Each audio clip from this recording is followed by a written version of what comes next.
I've got money with me, but I'm not being able to make decision. Right. Should I go for a residential property or should I go for a commercial property?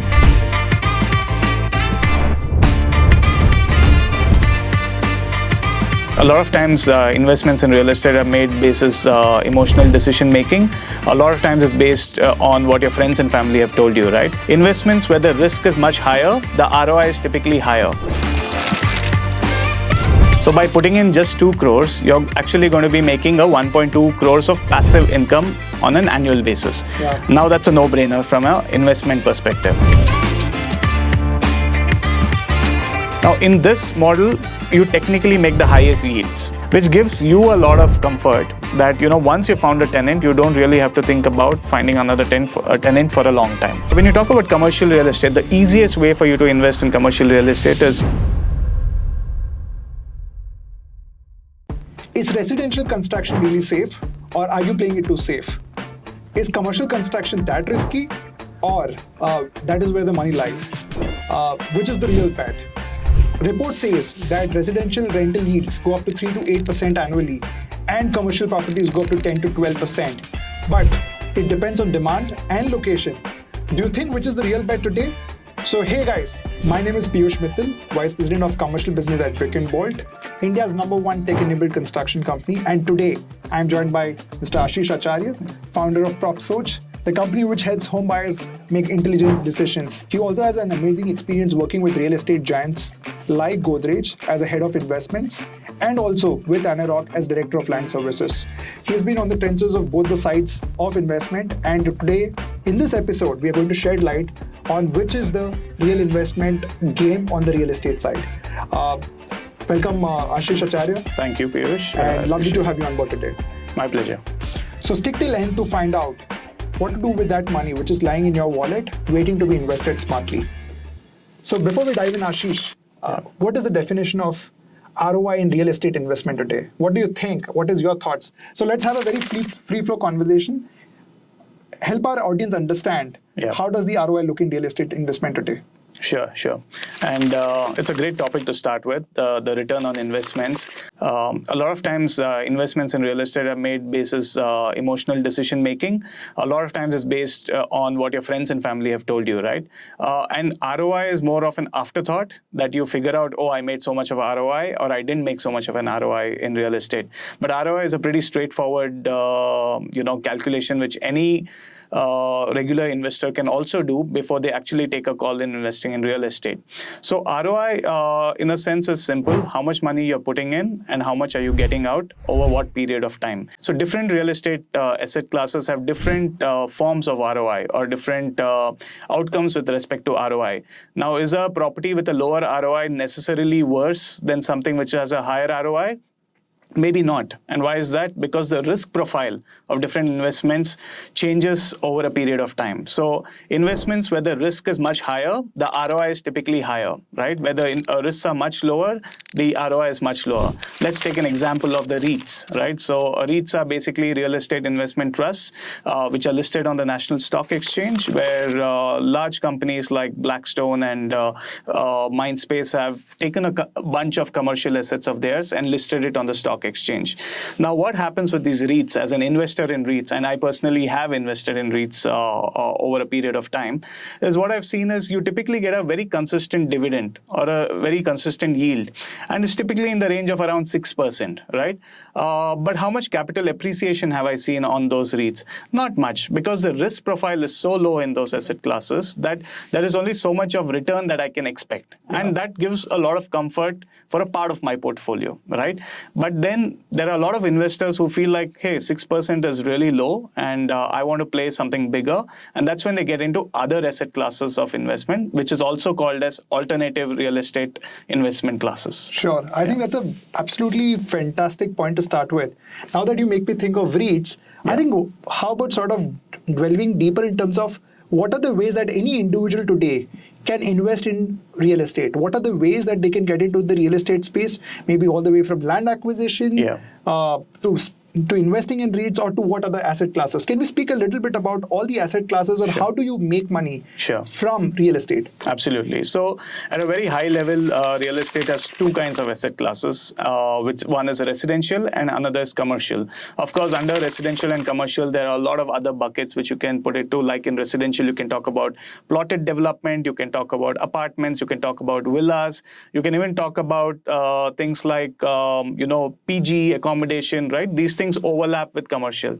In commercial, you can talk about office spaces, co-working spaces, hospitals, malls, and a whole lot of other asset classes, right? So when you are a real estate investor, right, whether you're looking at residential or commercial, you need to always understand how much risk are you taking and what is it going to give you at the end of the day. So, and there are chances where you invest in a high risk opportunity and you actually end up with no returns, right?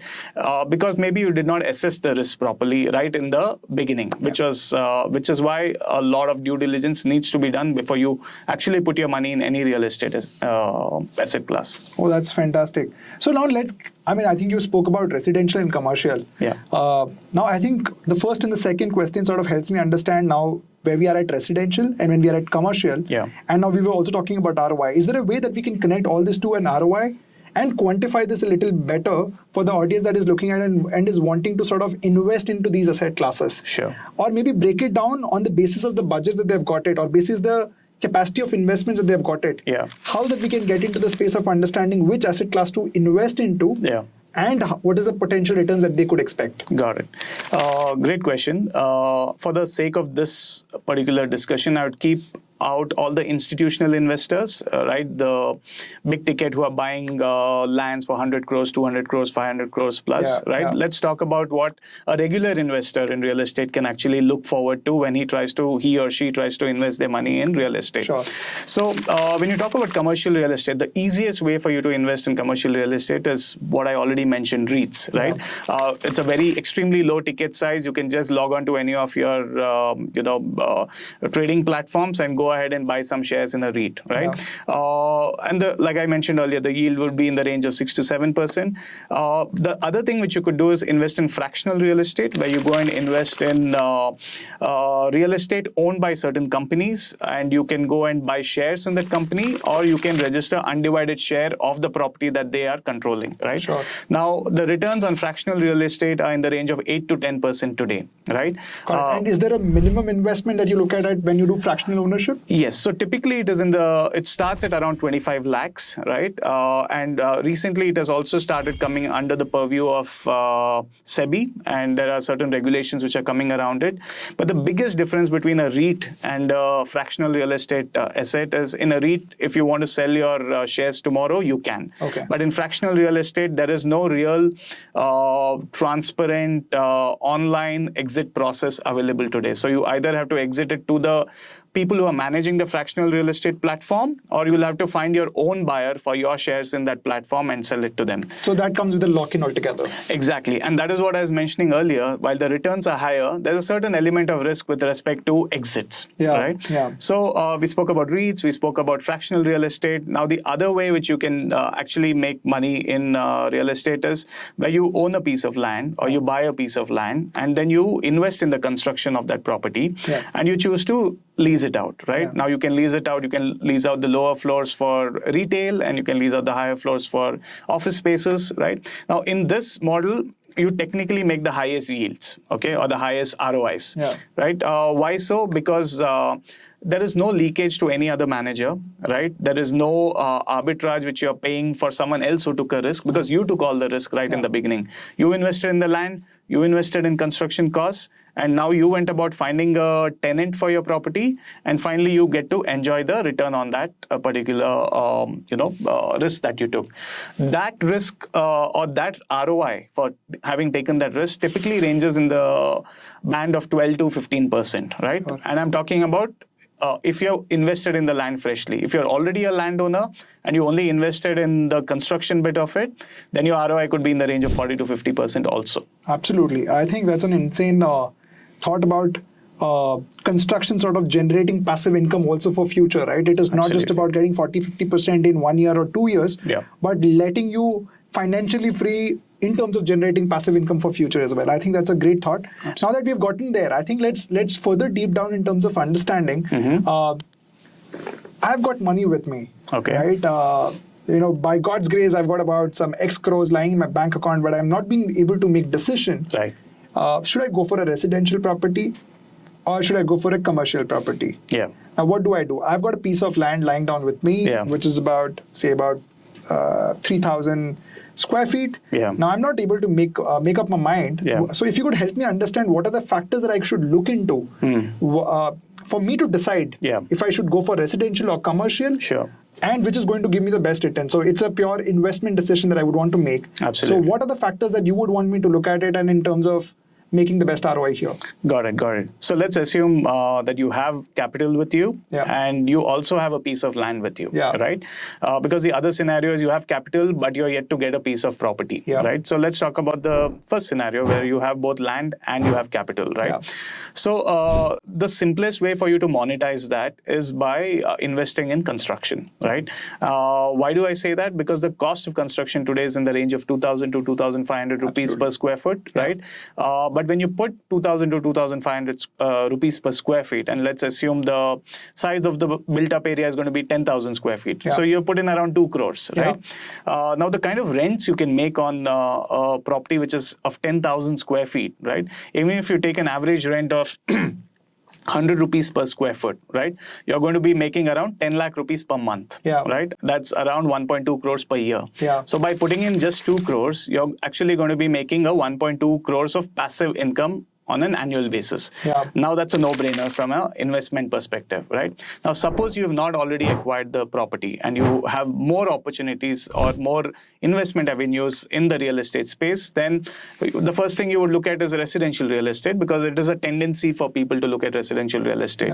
Now let me tell you, the rental yields or rental ROIs in residential real estate is probably the lowest, right? It's in the range of 3.5% to 4% of your entire asset value.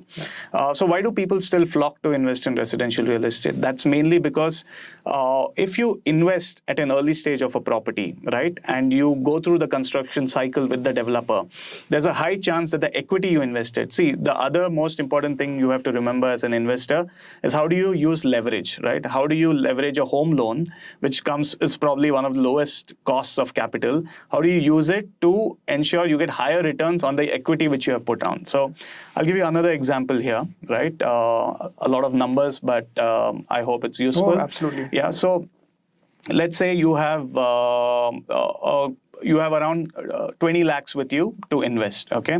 And you found a property which is 2 crores worth, okay? So you're going to take a loan of 90% of the property value, and you're going to put your 20 lakhs as a down payment to the developer, right? Now, what happens is during the construction cycle of 3 years, the only thing which you're paying on that loan is the pre-EMI.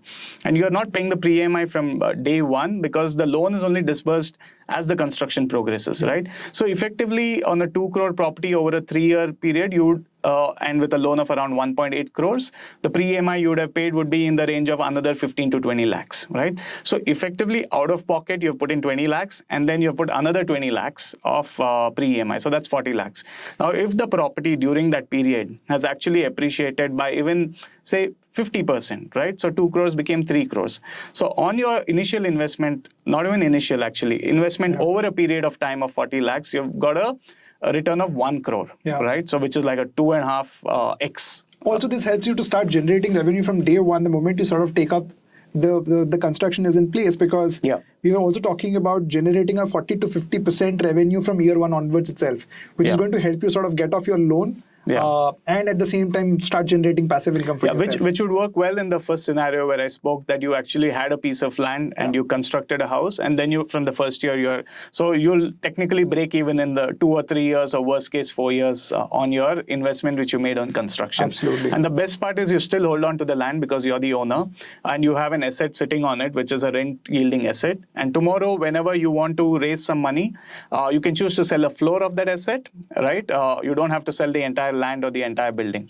And that is probably one of the most powerful things about building your own commercial asset on a piece of land. Got it. So Okay, now I think the most common questions that we keep getting from our audience is, does construction on a piece of land, because a land always comes with a capital appreciation, does a piece of land along with the construction yield better return in terms of the land value itself?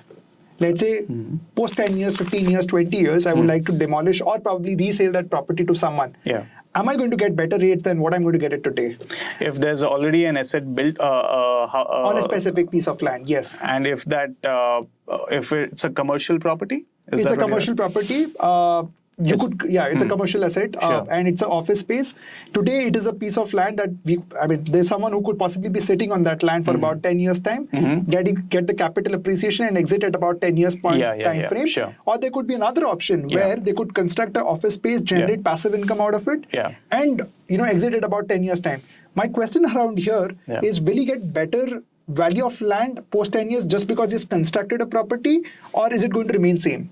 Yeah, that's a good question, and very technically, if you speak, there's a lot of depreciation which will happen over 10 years of time on the structure which is built on the land, right? Yeah. Land always appreciates, but the asset, the construction which is done on it, there's a depreciation value to it, right? But the point is, if it's generating very high rental yields, right? You'll get a lot of investors who are interested in just buying it as is where is, right? You don't have to demolish it. You don't have to sell a rosy picture that you can build another building here. You can just say, look, I'm getting a 15% return per annum on this investment, right? So I'm happy to pass it on to you as long as you're okay to buy it from me. Sure. Yeah. So you're creating an asset for the long run where you can generate probably multiples of your land value just by having a rent yielding asset on top of it. Fair enough. So the point, if you have to look at it this way, then it is the land is going to appreciate at the same speed. But we are saying that since the construction, of course, construction, just like any other product or service, is going to depreciate over time. But net, when we exit out of it, it's going to be a multiplier return that we're going to get out of a resale altogether. Absolutely. Especially if it is rented out to solid tenants. Yeah, right? yeah, absolutely. So, I think that goes without saying.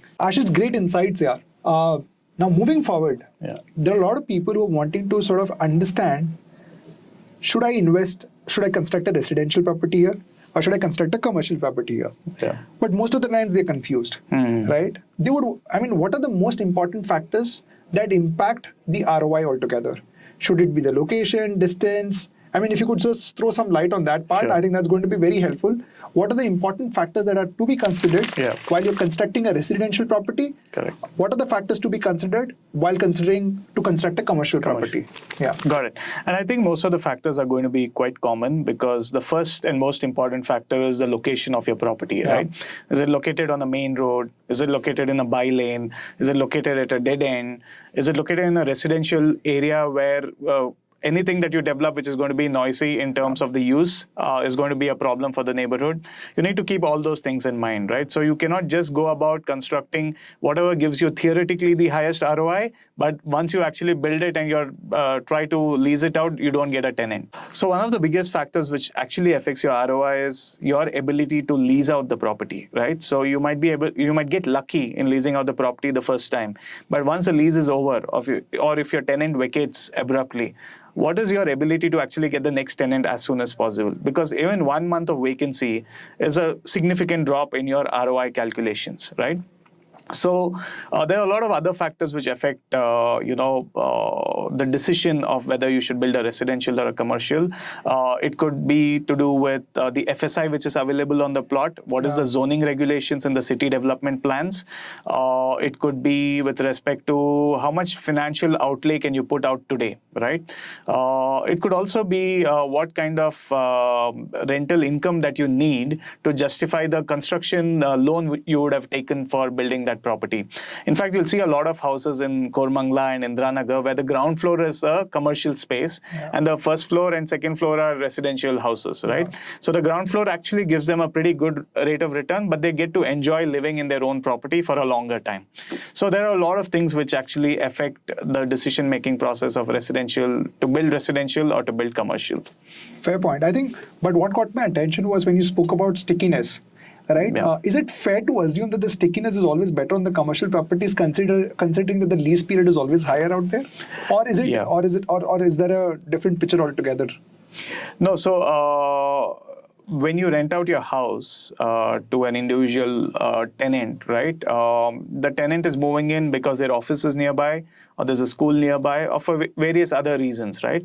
The chances are, if they change their job or if they have to move out of the city, then you suddenly have an empty house and you have to go about house hunting. And that's why the churn on residential property rentals is much higher than commercial property, because in commercial property, you're dealing with another business, right? Sure. A business typically has a plan. A business typically knows what is the impact of the rental on its overall financials, and they've thought through that when they got into a lease with you. Got it. Typically, the lease terms are, 3 years. A lot of times it's 3 plus 3 plus 3, overall a 9-year kind of lease term, which gives you a lot of comfort that, once you found a tenant, you don't really have to think about finding another tenant for a long time. Sure. Only in case of abrupt, say someone's business goes into losses, they cannot retain the office, that's when you're going to have some amount of challenge. A lot of times these are also covered through lock-in periods and deposits which are being paid by the tenant, where the landowner's interests are protected in case of such a situation. Sure, I think sounds very, very interesting.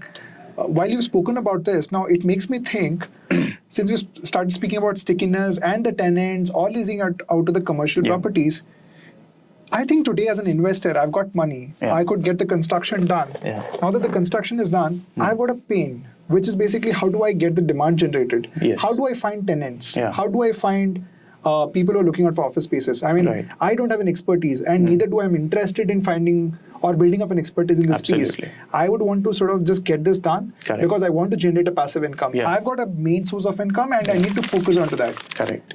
Is there anyone who could help me on this? Or, I mean, how can I get this head off? Because there's so much of work that I've already done in getting Sure. the construction done. Sure. How can I ensure that, I'm running on an asset light model, or probably making it so simpler for me so that there's someone who's taking care of it? Yeah. So unfortunately, there's no real organized player today who's there across geographies and across cities who can, where you can just plug into their system, put your asset there and Sure. expect a rental income. Today, the people who are actually meeting this need is the local broker. And again, real estate is an extremely local subject, right? Yeah. A property which is on the main road is very different from a property which is on a side road. Yeah. So how do you as an individual even figure out what is the right rent to be asking? Yeah. When does it get unreasonable for you to be asking something higher, and because of which you won't get a tenant? What are the typical tenancy terms? Who's going to negotiate on your behalf? That's where the local brokers step in. And let me be honest, they do a decent job out of it. But the point is, there is also that how do you put it? There's always that fear in a landowner's mind that did I do a right deal or did I make a mistake, right? And sometimes things go wrong when you work with unorganized players. You pay a deposit and then you don't hear back from people. How are you going to recover those deposits? So there's definitely space for an organized player to come in and disrupt the market on this front. Oh, fair enough. Yeah. I think very interestingly, we at Brick and Board, we solve for a lot of issues, and I'll speak about it in some time. Sure. But before we get there, we've spoken about some good things about ROI investment, but there could also be some challenges out there, right? And which anyone as a landowner has to be aware of. Sure. Maybe can you throw some light on that so that they are mentally better prepared? Yeah, absolutely. So, see, typically there are two kinds of due diligences which you need to do whenever you are evaluating a property, or even if you're holding a property. One is a technical due diligence, right? What can go wrong? Is the land low-lying? Could it get flooded in the future? So what kind of construction do you really need to do? From a legal perspective, of course, is there any encroachment happening from the neighbors? Is there a chance of a previous owner of your property coming back with a litigation? So first you need to figure out these risks and mitigate them before you actually invest money into developing anything on your property, right? Sure.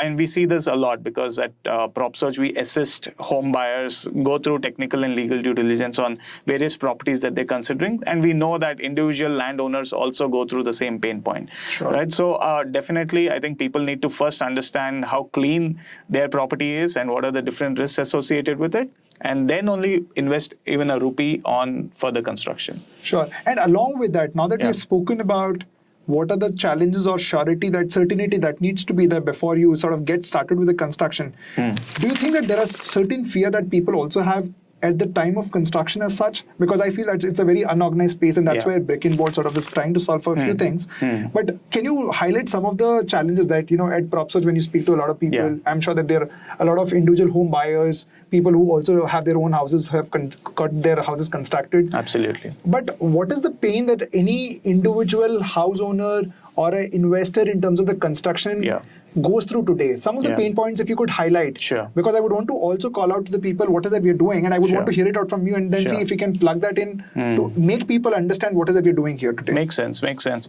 So, at Propsoch, we've advised a lot of people on which plots to buy. Like Nandi Hills today is a very, very hot plotted development market, right? Sure. If you go around Nandi Hills, you will notice that there are a lot of Airbnbs being constructed, or homes which are being constructed to be let out on Airbnb, right? Now, and I know a few of my friends also are in the same process, right? And the biggest challenge that they face today is how do you even start, right? There are multiple elements to building a house. First is figuring out the design. Second is figuring out the regulations. Third is figuring out how to get the approvals. And to get approvals, there are various kinds of payments which need to be done. So who's going to manage the whole thing? Let's assume you've got through the design and approval stage. Now you have to find a contractor. How do you trust the contractor, right? How much money do you give them upfront for materials? How much do you give later based on construction progress? Now, okay, you've figured all that out. Now, who's going to project manage the whole thing? You have a full-time job doing what you do best, but who's really going to manage the show for you as the house is getting constructed, right? So these are the various challenges that people face. Now, let's assume you even get a project management consultant, PMC, right, as they commonly call it. You get a PMC to monitor the progress of construction. Now, three things can go wrong during a construction stage. First is the project can get delayed, right? So the initial estimate of 1.5 years can go to 2 years.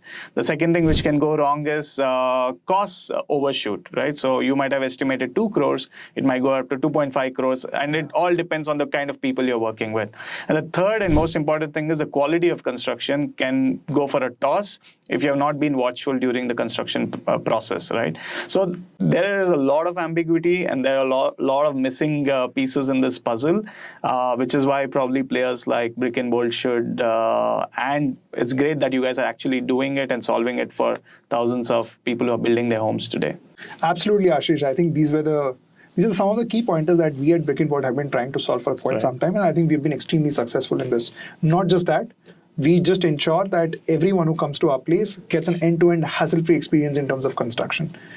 And now, having said that, I think it's important that we move beyond this and give a real-life case scenario in terms of understanding something that has been striking my mind, which is PGs. Right. I think this is a very important buzzword that we've been seeing in our company altogether. A lot of people showing interest in building PGs. Is this just a buzzword, or is this a real hack in terms of making a great ROI? So PGs is a really, really hot real estate asset class right now.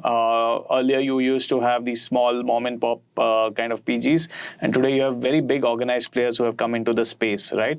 Let me give you a quick math about how a PG's ROI would work out, right? Let's assume we have 10,000 square feet of land. Let's assume it's in Kormangla, close to, say, any of these colleges or office spaces, right? Let's say office spaces, because the affordability is higher for people who are earning, right? So 10,000 square feet of land, let's say the allowable construction area is 20,000 square feet, right? I'm talking about allowable. A lot of people go beyond it, but for the sake of this conversation, let's stick to the rules. So 20,000 square feet of built-up space with an approximate average 100 square feet per bed, right? That's how PGs are measured. So if you take 100 square feet per bed as an average, you have around 200 beds in that PG, right? Now, 200 beds at a 10,000 rupee per month income is close to what, like 20 lakh, right? That's a 2.4 crore revenue per annum. Okay. Now, operating costs of a PG, a lot of these are passed through. So if someone wants to have food, then they have to pay for it. So it's a lot of pass-through costs. So you can deduct even 10% as operating costs, generally property taxes and everything else that you're providing. So 2.4 crores would come down to, let's say, 2.2 crores, right? Now, how much have you really invested in building that PG? For 20,000 square feet, you've probably spent you spend 4 crores, 4 crores. right? So on a 4 crore investment, you're actually getting 2.2 crores per annum. So basically, people are, you could end up making close to a 50% kind of return on your investment on the construction cost for a PG. And that's why you've seen traditionally, and the best part about PGs is people are building them on residential plots, Sure. right? You don't need to be commercially zoned. Yeah. So the value of the plot is lesser, and you can build the structure and you can earn income from it. And you are never at a risk of the tenant moving out, because as one tenant of yours moves out, another comes in, because you have 200 beds to with you. So, given this math, PG is a no-brainer, especially if you're located very close to any of these tech parks in the city. Yeah, I think it absolutely makes sense. Not just tech parks, right? Yeah. I think what you've seen is a lot of interest coming in from the areas where there are colleges. Right. A lot of students would want to stay outside, and they don't really have the budgets to afford rentals in the city like Bangalore, where the rentals are shooting up to, say, 25,000 and onwards. Yeah. Right? So a lot of people are wanting to get to. But what is also important is the quality of construction there, right? And quite traditionally, we've seen PGs with not with very shabby construction. I think with these days, a lot of people wanting to focus on PGs. Yeah. I think a lot of measures are being taken on the quality construction as well. And there are a lot of levers also. Like if you can design a PG really well ventilated PGs, then you will have people ready to pay you a premium to stay in your PG, right? And that can easily increase your ROI over a period of time. Absolutely. So I could also see a lot of PGs coming with amenities within the setups itself, right? Which is sort of keeping the audience or the target audience quite engaged out there. Correct. Be it the students or the working professionals. Yeah. I think they've created a great ecosystem altogether to network and also to create a great community. Absolutely. And I think the branding also has been great. Like people are calling it co-living, right? Which is nothing but a souped up PG. Yeah. So I think the market forces are working in a way that a lot of these unorganized spaces in real estate are actually having branded operators coming, taking them over and souping them up, and then generating higher ROI for the landowners. Absolutely. I think I'm sure that it sounds like a very amazing asset class altogether in terms of the return of investment. Sure. I think amazing. What I will be doing is the moment I hit the benchmark of investing into PGs, I'm going to be buying a land very soon, right, and be building up a PG. I think my next asset class investment is going to be building up a PG very soon. Good. Yeah. So now that we've come very close to the end of this entire podcast, and it's been amazing so far, one piece of advice that you would want to give maybe to the first-time investors or people who have sort of are seasoned investors in terms of the real estate, what would that be? So there's one piece of advice which I would love to give future investors in real estate is that you need to de-risk yourself as much as possible, right? Don't stay away from the game. Just figure out how to play the game by de-risking yourself. When I talk about de-risking, what I mean is figure out how do you do the technical due diligence, how do you do the legal due diligence, and ensure you don't buy the wrong property. And once you've bought the property, figure out who are the right partners to work with, right? During the construction, the approvals, the design cycle of it, so that you don't end up being taken for a ride, because every decision that you take in this cycle is going to affect your eventual ROI. And I'm sure you're looking to make a big ROI in any investment that you're making. Absolutely. I think that was fantastic, Ashish. That was Ashish Acharya, the founder of Propsoch, which helps home buyers make intelligent decisions. And me, Piyush Mittal, signing off from this podcast. I hope you guys had a great session. Thanks. Thank you. Thank you, Ashish. Loved it. Thanks. Thank you. Yeah. Cut हो गया? कर देंगे हम. Don't worry that. Everything they later. अच्छा, so I need to keep speaking. Yeah. The camera is always rolling. आप match देख रहे हो कि ये देख रहे हो आप? मैं स्क्रिप्ट देख रहा हूँ. अच्छा, स्क्रिप्ट देख रहे हो. मेरे को लगा क्रिकेट मैच देख रहे हो.